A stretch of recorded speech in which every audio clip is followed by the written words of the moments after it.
Welcome to I Don't Get It, the pop culture get off my lawn cast. This show features the open-minded musings of two early future curmudgeons, staring at the prospect of entertainment irrelevance. I'm your co-host, Bill Scurry, of American Caesar Enterprises, which is a group of 7 swordsmen hired to protect a village in feudal Japan. What movie is that? Seven Samurai? And if you want to stretch the boundary, it's also Magnificent Seven is what it was reconceived as a couple of years later. Right. Yeah. Funny story is that Kurosawa knew he was being ripped off, but actually did not sue. You know, they didn't ask to make that movie. Essentially, they said, "Oh, this is pretty good. We're just going to take it," and then they remade the Seven Samurai as the Magnificent Seven. Did not pay him a dime. Really? Yeah, very weird. Apparently, it's like he got like they've remade Kurosawa's movies in English, you know, many times over the 1960s and 1970s, and it's like only later on did he get litigious. It just wasn't in his capacity. That really wasn't his thing. Is like suing. But he did sue eventually. I think he did, but it took him. Maybe it was like Clint Eastwood movies. There was some other famous story about like he said, "Okay, you know what? This is ridiculous now because you guys have plundered like three of my movies and haven't given me a dime for it." Yeah, kind of weird. Yeah. I've seen neither of those movies. Oh, yeah? Maybe I should. Yeah. I have not. Believe it or not, I'm a movie guy. I've not seen Magnificent Seven, but I have seen The Seven Samurai. Yeah. It's ridiculous. You know, before the mics went hot, people, we were talking about movies we've seen. And, like, all these classics I've never seen. But, like, last night I watched White House Down. That's important to knock that off your list, you know? You told me you watched Teachers starring Nick Nolte and Ralph Macchio. I mean, that's all I've ever watched. That's the one movie I've seen, though. I knew a guy in college who said he was really into movies and he had seen every, this is like 1994. He had seen every piece of garbage that, kids back then, you want to see a movie, you went to Blockbuster, right?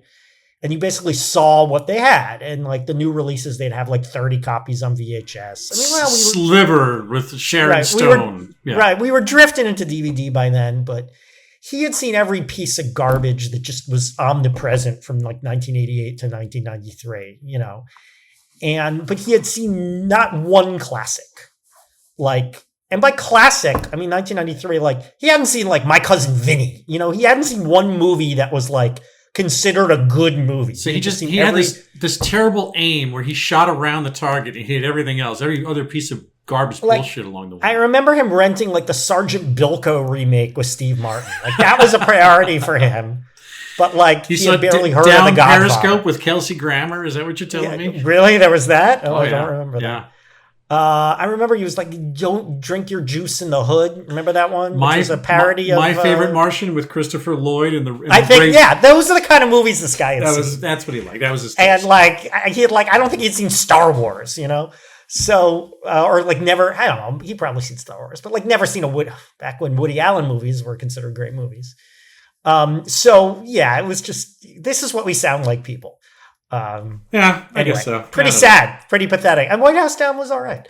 My name's Noah Tarnow. I'm the founder, the senior quizmaster of the Big Quiz Thing, the Trivia Game Show Spectacular.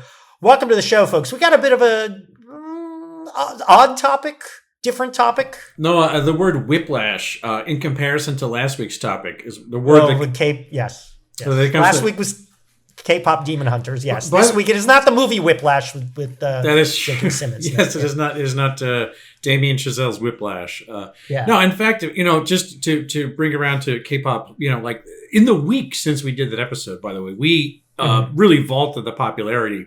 So in the week, Netflix not only decided we're going to make a sequel, but they said we're going to build a whole universe around it because this. Are you serious? They said that really? It is for them. It has become their Frozen. It is like the size, maybe not the size of for Netflix. It is the size of their. Let's call it their Frozen. That's the size, the aspect of it for that network. That's how important it's becoming. They realized in the last week it has taken off, and it is like absolutely bracing culture. It is extremely popular in Los Angeles amongst the Korean Americans who live there. As you know, that should be no surprise. But are you surprised? Yeah, exactly. Like watching this movie, it was set up. These characters were set up to be a property, And I remember going, there's a negative 8 billion% chance they don't make a sequel to this. I know. I just thought because the thing was so Korean at its heart. I keep saying this. It's like it's bullshit because K-pop is so popular. It's like people already got over the hump of like trying to wrap their Right, heads but around. that's like saying Frozen is so Danish at its heart. So how are they going to do a sequel to that, right? Right, but the thing, right, it's like I would say there's so much English, native English culture in K-pop, even though it's set in Korea and it has a lot of Korean elements. It is essentially an American cartoon at its heart. They sing the songs in English, don't they? Yeah, they do. But also they act like American typical teenagers, which I'm sure maybe if we went to like, Angola, do teenagers act the same everywhere? Maybe not. I don't know. I bet you in Seoul, kids act a lot like. Yeah, because there's such a there's such a cultural barring between the two. American cultural, our greatest export is our greatest in quotes is our culture. Anyway, so last week we talked about K-pop Demon Hunters. This week it's a podcast host that you stumbled upon. I vaguely heard of this guy. You told me a little before the mics went hot, but I feel like you didn't elaborate a little. Why did you think of this as a topic? We're talking about a fellow, he's about 10 years older than us, maybe 7 years older than us. No, exactly 10. He's 1964, he's born. That's not exactly, that's 11. Right. Well, for the moment, he's 60 years old, so we're in the 10 years. Well, anyway. His name's Scott Galloway. He's a professor at New York University, NYU, and he's become a rather popular podcast host. He's got a few shows.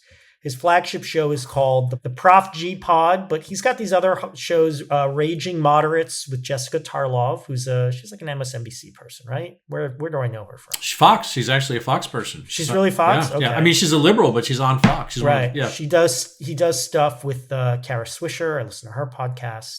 So he's just a big podcast dude, and he's around. He's out there. And he's popular. Bill, tell us the basics about Scott Galloway and the Prof G Pod and why you decided that we should talk.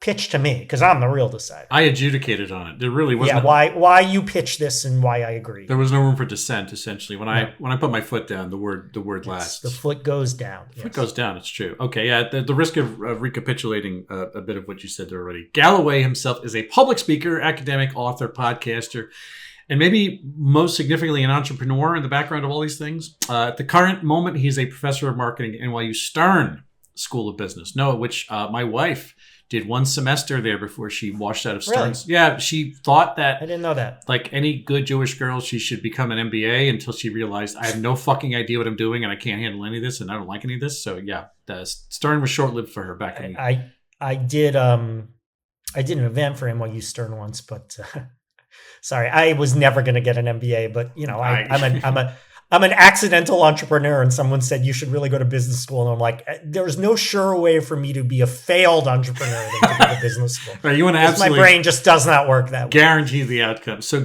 Scott Galloway grew up in Los Angeles. He's the product of a Scottish sales executive father and a British Jewish mother, both immigrants. In fact, she worked as a secretary. In, again, aforementioned Southern California, Los Angeles.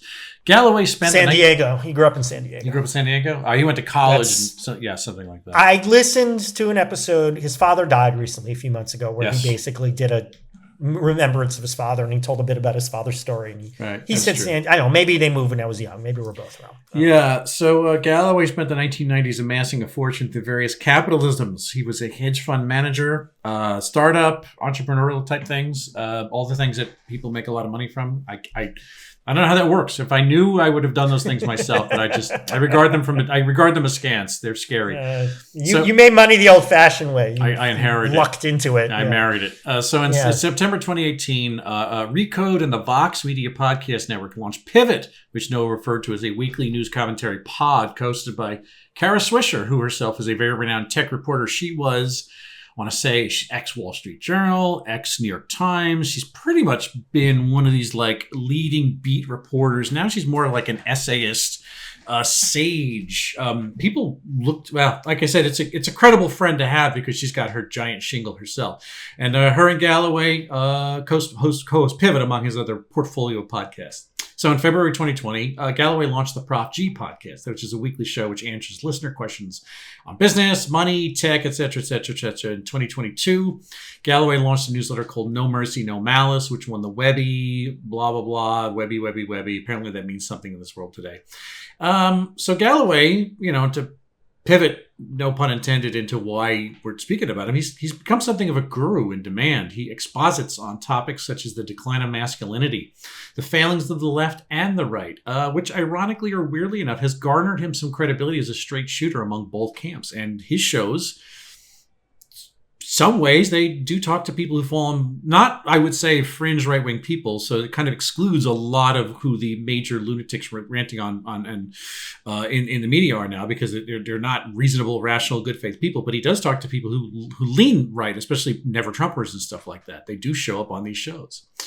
So no, to answer your question, I first heard about Galloway during the writer's strike in 2023. He went on a show called The Town, hosted by Matt Bellany, which is also another up-and-coming show. Bellany, a couple years older than us. It's weird because that's another one of these things where the podcasts I listen to tend to be hosted by older people who sort of either have that kind of like either older brother or uncle role. They're sort of a couple of years older than us. They're professionals. They're sort of aspirational figures. That's who I find.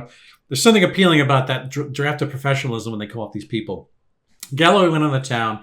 He was issuing tough love to the WGA during the strike about the fight that it picked with the studios. And he claimed that the WGA's enemy, the true enemy, was the LLMs that were crawling all the scripts and movie media. And he just saw right through it. He says... Large language models. Large language models, thank you. Yeah. Yes. He said that those things would actually eventually spell doom for the trade of screenwriting and all the things that they were... The trade of everything. Well, but the WGA in particular, he says, you're looking at you're not seeing the forest of the trees or whatever it is.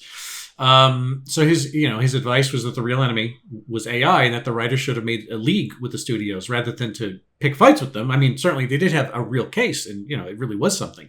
But he says the bigger fight was that they should have fought the studios to fight ChatGPT, Anthropic, Grok, every other fucking engulfing monster, which was gorging itself on the work.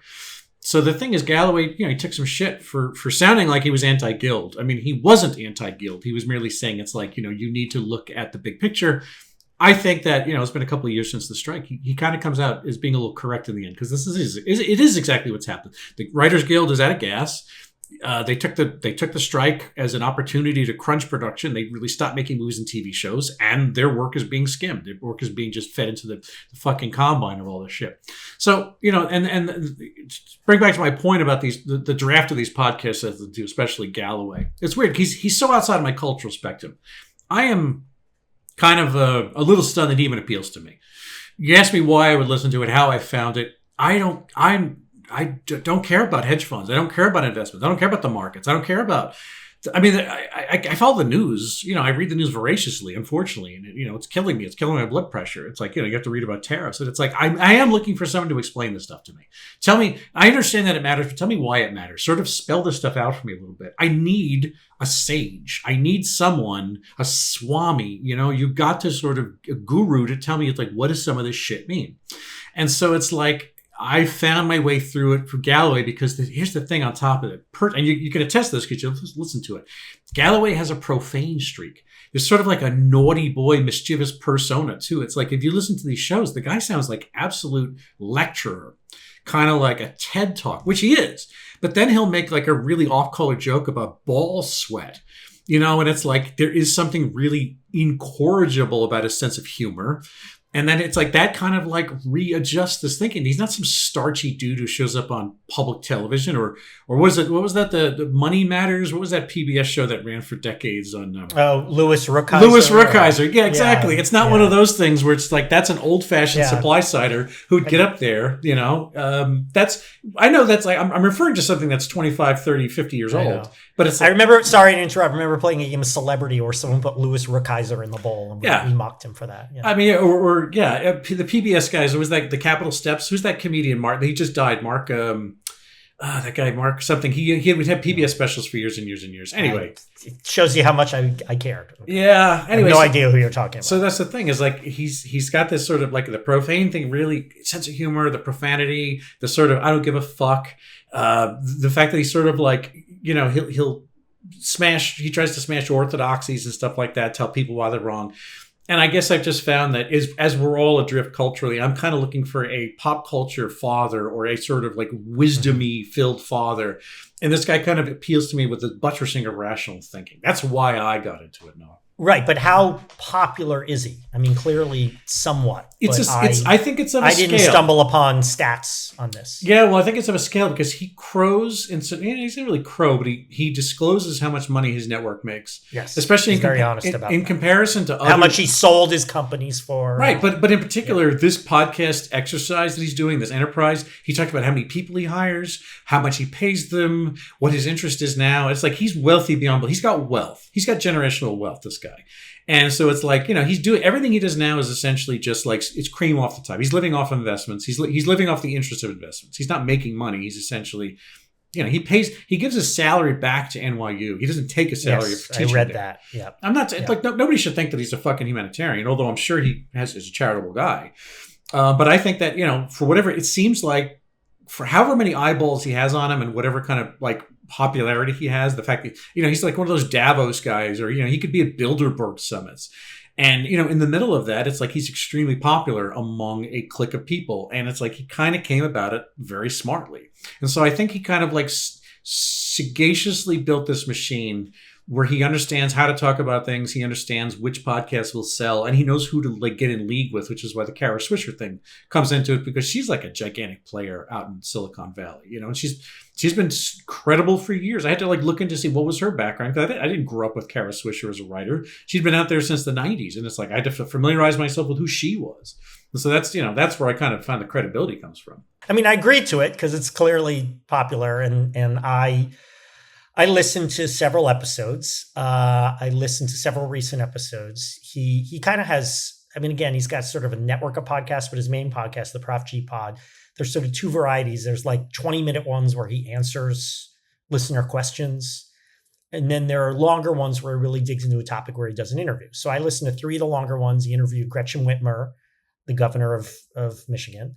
Ezra Klein, the writer, he's got a new book out, and a guy named Greg Lukianoff. He's the head of FIRE Foundation for something. Anyway, freedom of speech, some foundation thing. So they talked about freedom of speech. The episode was called "The Canceling of an American Mind," and I actually stayed away from that for a few minutes because I bristle at those debates a little. Rightly so, I would say. Well, I really bristle at the idea that cancel culture is a creature of the left, because what I say about or that it's real, for fuck's sake, Well, I'll get into that. I do think it's real, but this is off topic because he doesn't address this. This is my personal opinion. I think cancel culture exists on both the left and the right, but the people on the left who practice it have far less power than the people on the right. That said, I think it's a problem on both sides. Anyway, whatever. The point is, I really liked this. I really enjoyed this. I'm going to keep listening to him. Every episode I learned something. I took some wisdom. I'll tell you what I wrote down, my boilerplate opinion of this. I like that he's a liberal, but he's not a hysterical liberal like me. And he really forced me to think. I feel like I have to pay attention, but I really get something out of this.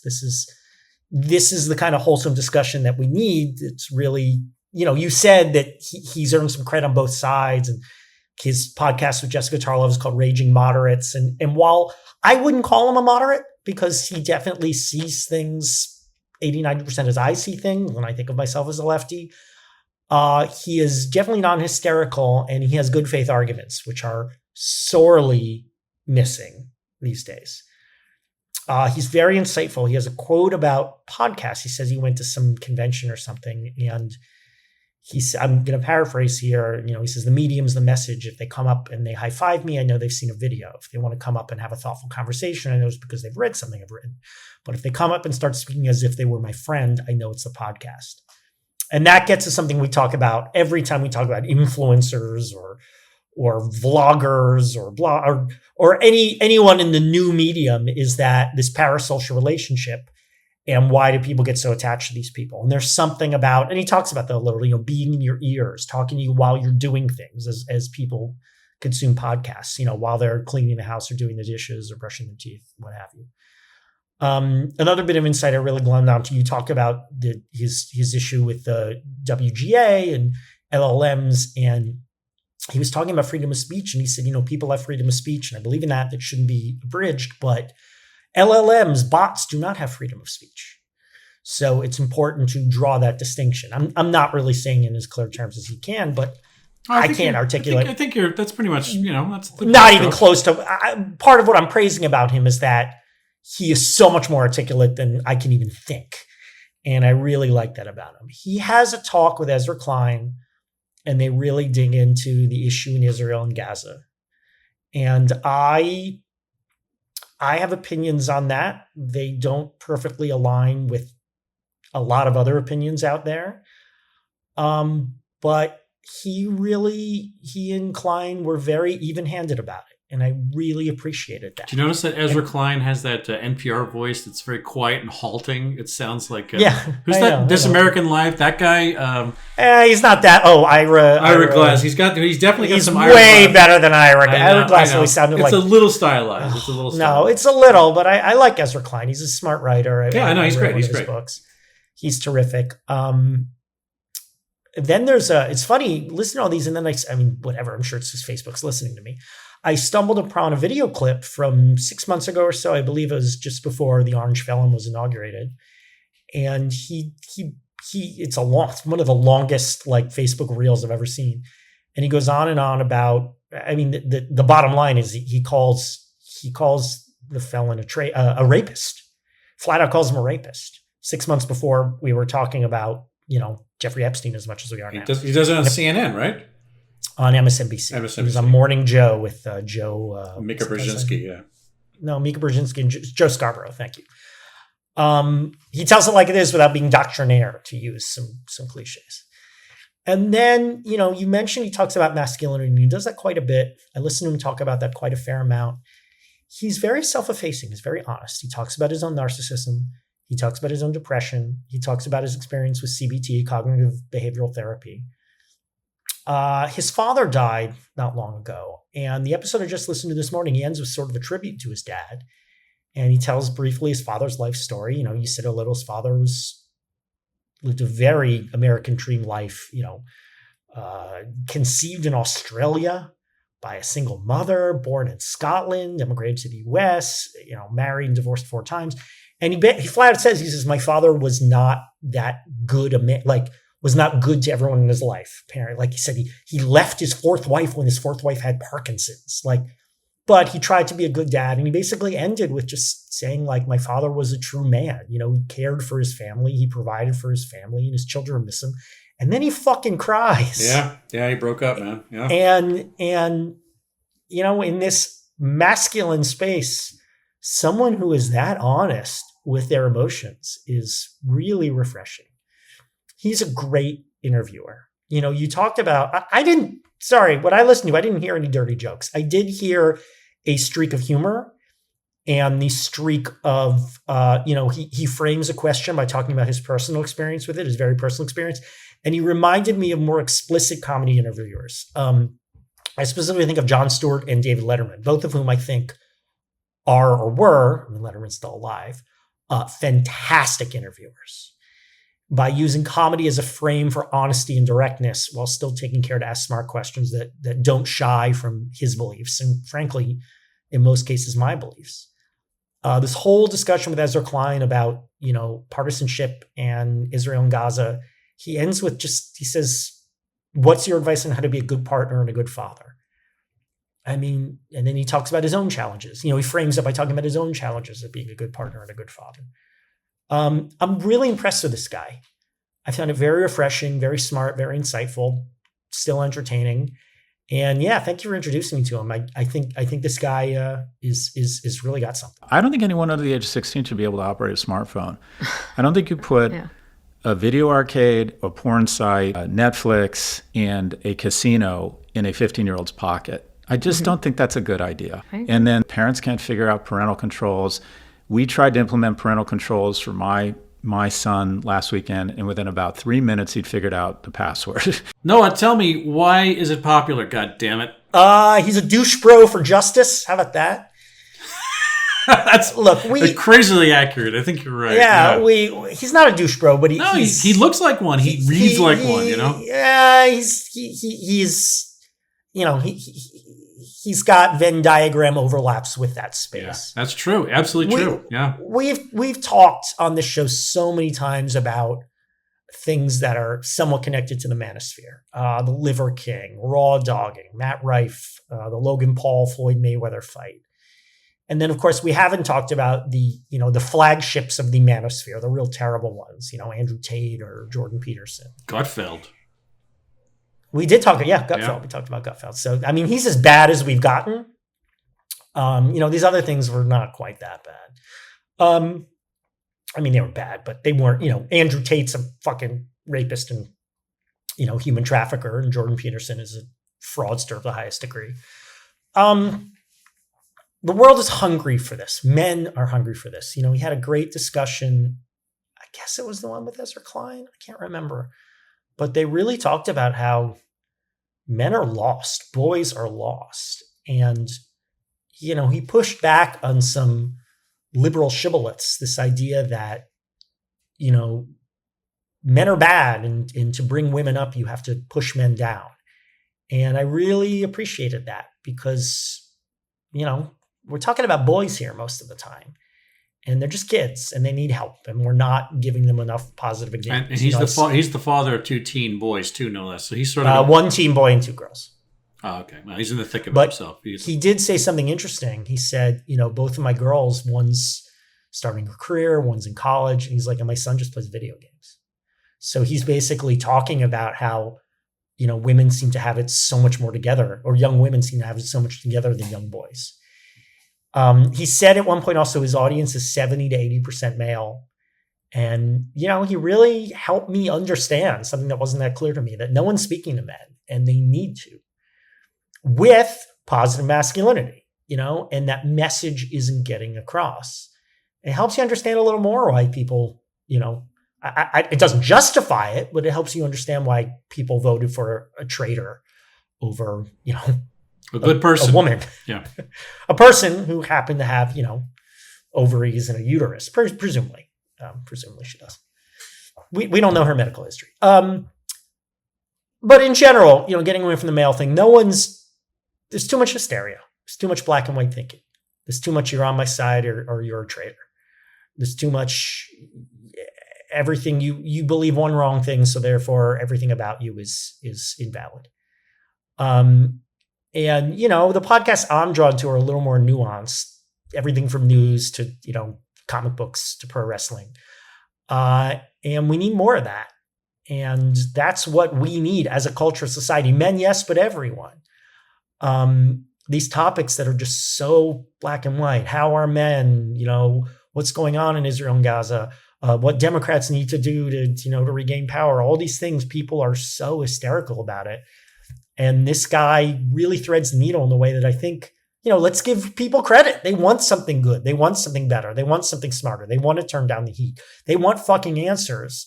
And it might feel good to listen to Andrew Tate and Jordan Peterson, or for that matter, I'm not going to name names, but, people on the left who are hysterical.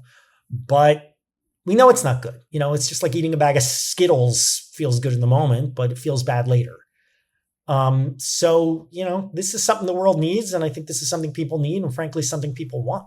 I love Skittles, man. Oh, it's so good. What? Skittles are delicious, but I couldn't eat a bag. If I ate a bag of Skittles, I'd be sick for the next day. I could do it right now. I may even do it in the air just to freak everybody out. The sound would be terrible. It'd be like ASMR. The crunching of those shells. Yeah, the wet slurp. They're so bad for your teeth. The salivary sound. The whole thing sounds gross, doesn't it?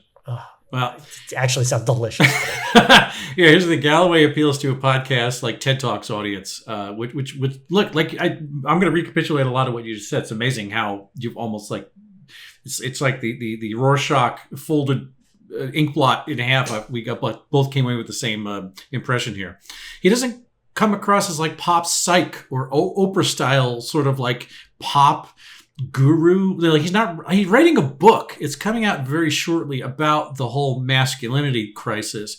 But I without having cracked that just let them bullshit, which I'm assuming is a lot more superficial, he's not like treading on that type of public figure, where he's just selling a book based on, a line and just, page after page after page, just trying to substantiate a book deal. And granted, the Just Fucking Let Them book is enormously popular right now. She's writing it all the way. I saw someone reading it on the beach the other week. Well, that's the only other thing this guy does more than that. Galloway does more than that, but it's like, that's the last sort of like pop psych person in that vein that we did talk about. One of the only ones that we talked about. So also Galloway, being a multimillionaire who's into this quasi-philanthropic post-60-year-old phase of his life, he's admonishing fellow elites over their kowtowing to fascism. He's really taking shots at people in his cohort. He took serious shots, by the way, at tech companies. Yeah. The big platforms, Apple, Meta, etc. Yeah. He's spared no that's the, again, no it's like, knives at them. Yeah. Please explain this stuff to me, and right, and explain it to me, or lance it. You tell me. It's like I think he's got this bigger idea, but he's trying to alloy collective power. If everyone flexes a block, which they're not doing, the colleges aren't doing it, the media companies aren't doing it, the law firms aren't doing it, blah blah blah blah blah, whatever. I don't want to get into that right now, but yeah, and I wrote the word shibboleth here too, because he's made a pet cause of lancing these shibboleths about the fate of young men in America. And lancing these shibboleths. It's a great mixed metaphor. Thank you. It flew off the muster. So it's going to unleash a tide of confusion among your readers. His whole thing. He broke his eye. I broke it. No, that's not a metaphor. No, that's not a mix. It's just a cliche. But the thing is, it's like there's this idea. I understand because I felt I was living it and feeling it until he sort of like explained it over the course of many hours of listening to him. The idea that it's like, well, why do we need to? If men are the ones who were sitting there tracking fucking mud and bullshit all over everybody's lives, and they're the worst. That's who was there on January 6th. It wasn't. There were some women. Don't get me wrong, but it was guys. Stabbing people with flagpoles and shit like that. Yeah. If it was women who were buying into the guy thing. Exactly. And so it's like what he does is it's like, he claims his credibility that men's fortunes are falling behind young women. Like you say, on account of manosphere bullshit. He is incorporating. He says it's like, that's the reason why they are. It's the manifestation of it is the kind of reason for, or at least the exhibition of the fact that that's why males are dying. Look, he points to this data. Male suicides are up. Men don't excel in higher education the way they once did. And the loneliness epidemic is largely self-induced. And this is one of the things him saying it. I feel like when somebody asks me, I wind up repeating a lot more of him than I think I'm almost like repeating him verbatim because it's such a compelling case to me. He puts it in such a way. It's like his thing is like there's an oversight abdication from the parental generation. He's literally calling out his generation, his class, his people, whoever when he summers in Nantucket or when he goes to fucking Stade, Switzerland, he looks left and he looks right. And it's like these people are letting their fucking children just, they're running their own course without being parental advisors. And one of the things that Galloway does is he mentors. And it's like he practices what he preaches. It's again, if you have all this money, it's easier to do. I continue to hear adults at parties whisper, "Oh, they don't need, our kids aren't going to need college anymore." Meanwhile, they're paying college consultants $30,000 to try and get their kids into Brown. These people are so full of shit. Oh, it doesn't matter. You don't need college. It's because they're worried little Bobby is not going to get into a good school. So the lie we tell ourselves is that people don't need college anymore. Yeah, a lot of people, 2/3 of the young kids are not going to get a traditional liberal arts education, but it still is a great on-ramp into a better life. There's just no getting around it. This is the part of the podcast where you ask, would you be into this topic if you were younger now? Since most of our topics are aimed at people younger than us. But this question is particularly relevant right now because, as we've said, and not everything, we don't want to oversell it, but a big aspect of what he's talking about is speaking to the 70-80% male audience. So if you were this young man who seems to be in his target audience now, would Scott Galloway resonate with you as much as he does now? How would you feel about him? Would you reject him in lieu of the Tates, Petersons, Rogans, other masculinity hucksters of the world? Shia hucksters, it's correct. No, they're worse than hucksters. That's the thing. They're worse than hucksters. Yeah, they're selling snake oil. If snake oil was huckster implies you could just ignore him. It goes from town to town with a striped jacket with sleeve garters. Yeah, and then and then he he collaborates with Michael Jackson to convince people that it gives you super strength. And Linda McCartney's playing the piano in the background. Yeah, that's right. No, good video. I missed it. I miss those days. I miss Friday night videos, taping it. Anyway, we're way off topic. No, this Noah would have sailed right by me. And first of all, the capitalist bullshit. As much as I could say, it's like I think if I'm speaking to people. If you're on the sound of my voice, there's a good chance you're somewhere close to our age and our age cohort. I think the barrier to entry, it's a really, like, what do they call it? The zero entry infinity pool, like when you can just sort of walk into the water.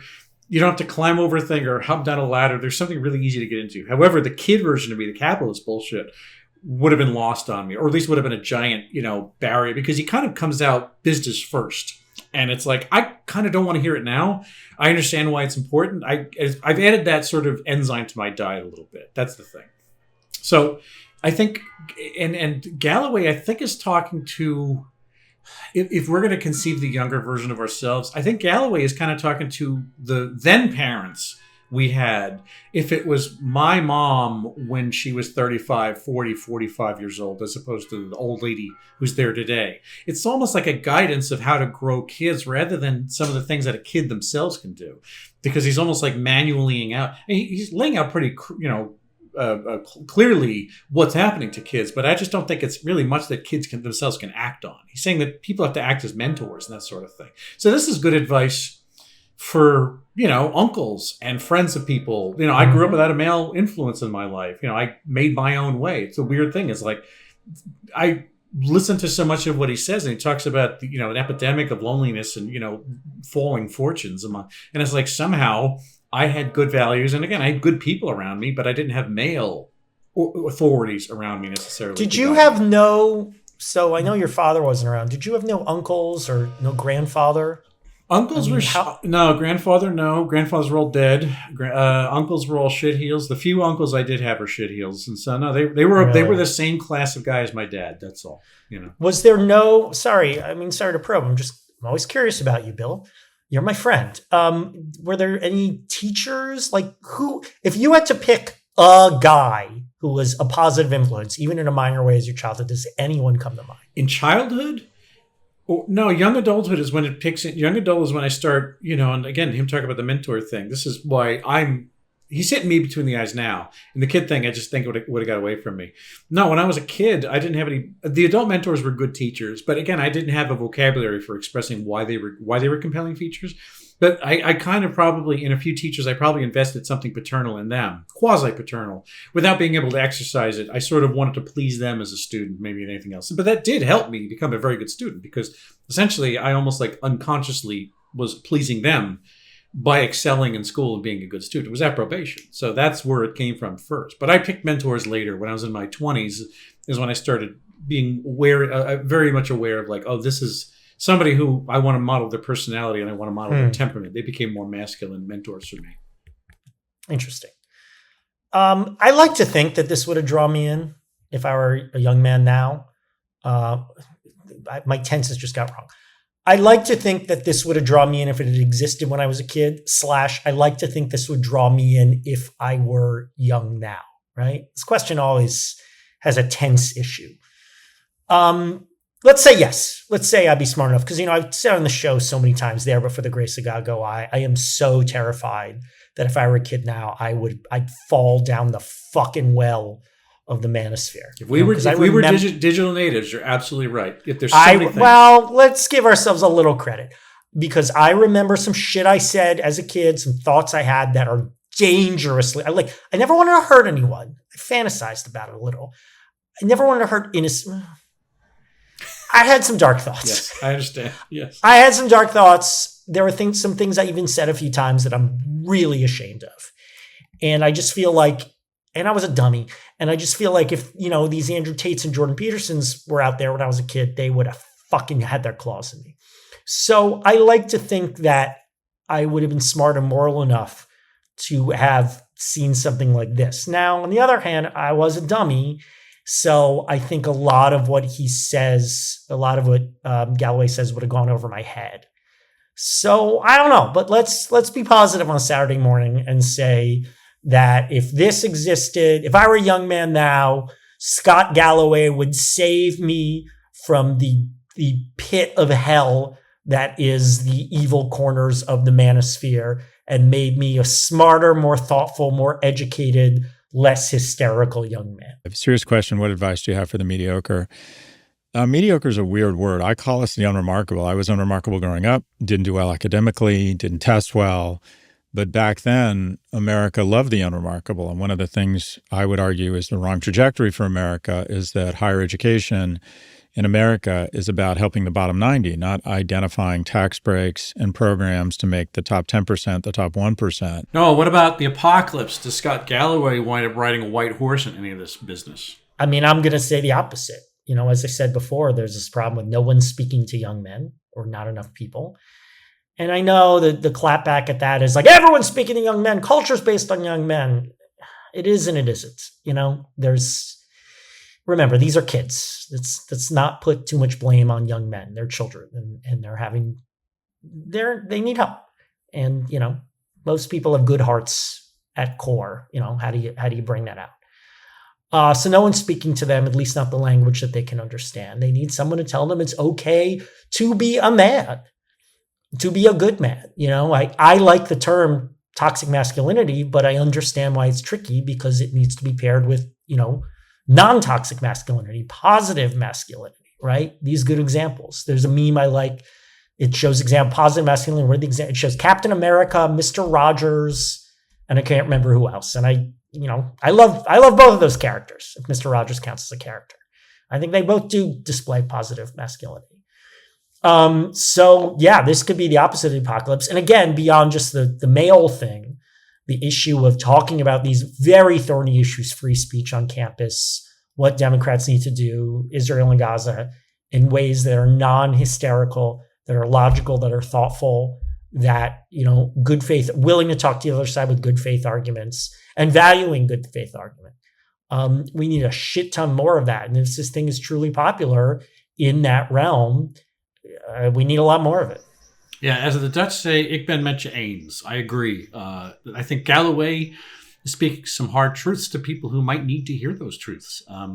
Which is, I think it's a good sign that his podcast network crosses over millions of dollars annually, which again is one measure of success, but it's sort of a self-reported metric by him. He gets invited to London, Berlin, New York, blah, blah, blah, all these places filled with power players he likes to hobnob with.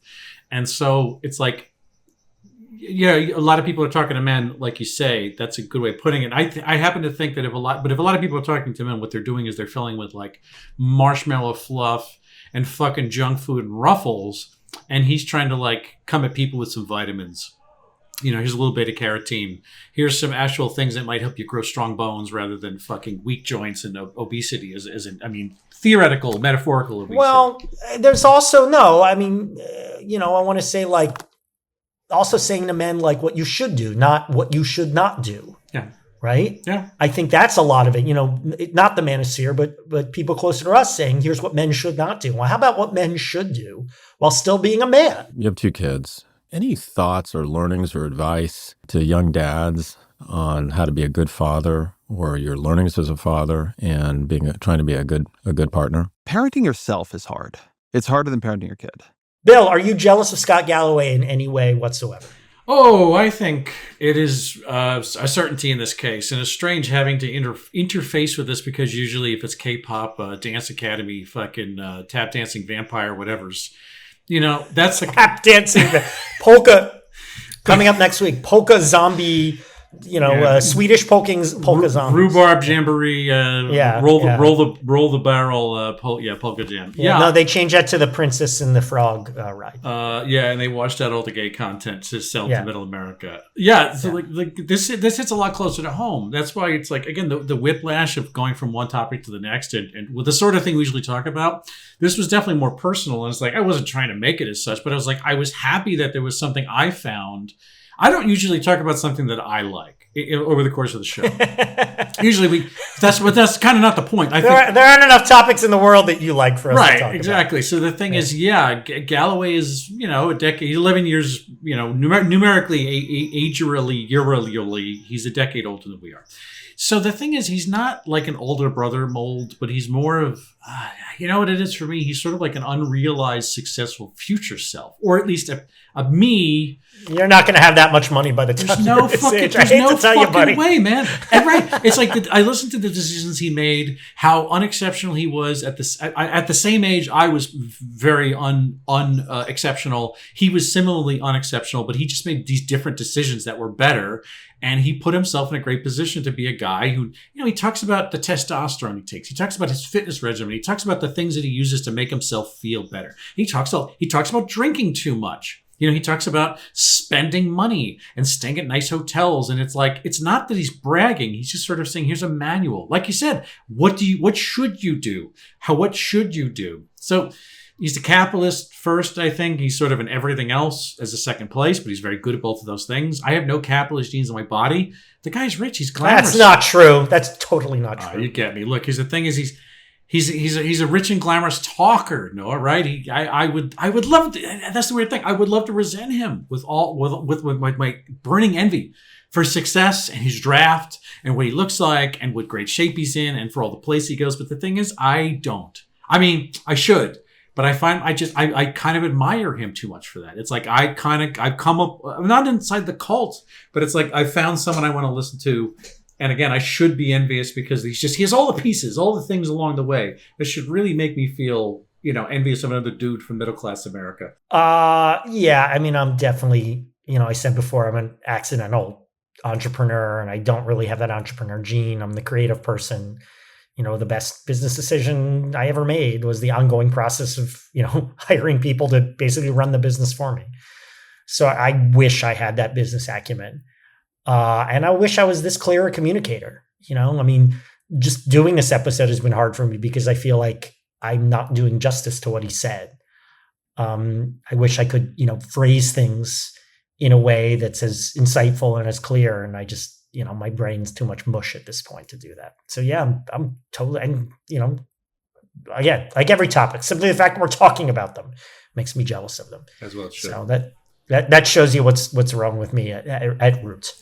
So Bill, let's talk about the Felonian scale, huh? Where do we put this thing? The Felonian scale, which of course is based on San Jose Sharks right winger Pat Falloon, a player who played with them in the early 1990s. I think is what. Wow, that's what you mean. That's definitely who you were talking about. I just assume that was your meaning. Yeah, I thought we were talking about the Walloons, the ethnic group from Belgium. The French Catholics. Yeah, aren't they from Belgium? Yeah. That's them. I think of someone else. Okay, no, that's them. Wallonia, as it was called back in the old days. Yeah. So this is out of our remit, or at least out of my remit. We usually look at pop topics for younger people. I've sort of already said that. So I see a funhouse mirror of the usual phenomena in that this is a guy who skews older for vastly different reasons than we usually ever come across here. I hate to do this, Noah. I'm gonna have to engage Tarnovian calculus to rank this guy. I know. I want you to bear with me, everybody, because this is like real, real tightrope walk here. Like I'm going into a field that I'm not great at. So here's the thing. Let's take NFTs, which are purely simple financial instruments, constructions that I don't understand. Let's divide that by Nepo babies. Here's the thing. He didn't inherit his success, but he kind of lives his life like he did. He has that thing, like a lifestyle as if he did, had some leg up in the world because he had famous parents or something like that. And I'm gonna do a factorial. No, is that the exclamation point? I think in numbers, is that factorial? You know what I'm talking about? Yeah, you put that after a number, and it basically tells you to add everything that comes before it. Yeah, right. So I'm going to take the factorial point. I'll take you. That's good enough for me. Yeah, sure. Let's just agree to that. And I'm going to factorial that by Red Taylor's version, on account of him sort of creating out of whole cloth this thing. And he has a wholesale ownership of his own output. There's no Scooter Braun in this case, which, by the way, she bought. I think she actually wound up buying her whole Cadillac back from Scooter Braun. So that's I don't care. Yeah, you don't care. So there you go. I don't care about that, and I don't care about what you're saying. So. That's true. Yeah, or anything I've said for the last 45 minutes. Yeah. Was I supposed to be recording this? So I thought about a podcast we looked at that I thought was speaking to people in a way. I mean, in this case, I didn't really understand it, but I still thought it filled a needed place, and that's Call Her Daddy. Remember that? Yeah, still going. Yeah. Yeah. Well, she got some press because Kamala Harris went on it while she was running for president. How could she lower her? Shut the fuck up. But I haven't listened to Call Her Daddy since. I don't care. It's not for me. I found it annoying. So multiply that by 2/3 of, frankly, the podcast that I think is closest to this that we talked about, which is the Blind Boy podcast. Remember? Blind Boy podcast. The guy, the Irish guy with the bag on his head. Yeah, we helped him make success in the United States. That was our show. Really That was vaulted us. him over the Yes, top. yes. I mean, the New York Times article was one thing, but I wouldn't return. I would not. They couldn't shag a quote from me. I'd just let him hang. But yes. Call Her Daddy times 2/3 of Blind Boy plus 7.8215, and that's where you find. Your use of factorial, I think, didn't make sense. But didn't make sense. Are you serious? Just because I don't think you could say factorial it by something. I don't think that works. You know what? Just because it didn't make sense means it doesn't make sense. Honestly, sometimes you disappoint me. Anyway, that's it. We're done. Yes. If you'd like to find past episodes of our show, I would suggest that you go on Spotify, Apple Podcasts, what did I say last weekend? SoundCloud, something like that. I kind of butchered it. SoundCloud. Yeah. GooglePlay, and of course YouTube. Very popular. We're getting at least 36 views a week on YouTube. That's a big deal. You're ruining it for the children. You need to keep the myth up. Talk to us on social media at noahandbillshow.bsky.social. Write to us, noahandbilldon'tgetit@gmail.com. And reviews on the aggregators always help. So, at billscurry.bsky.social, at William Scurry on Twitter, and on Instagram, and on Friendster, and on, what's the Sina Weibo? What's the Chinese Facebook? I can't remember. No, that's Amazon is called Weibo, I think. Or Sina no, Amazon there is... Alibaba? Is it? No, Baidu. That's Baidu is Google. Baidu is Google, Alibaba. Yeah. I'm on those two. My point is I'm on those two. Yeah, all the Chinese socials, all the Chinese international stuff. Yeah. And Noah, where can people find you? Go to bigquizthing.com. Learn about The Big Quiz Thing, America's finest source for custom, private, corporate, fundraiser, etc. in the trivia realm, in person, virtual, etc. And I'm on Instagram from time to time at the Noah Tarnow. Okay, everybody. So until the next episode, where we talk about the Prop G podcast, which largely concerns the placement of fire hydrants as a municipal move in Cincinnati, Ohio. We don't get it. A production of American Caesar Enterprises 2025.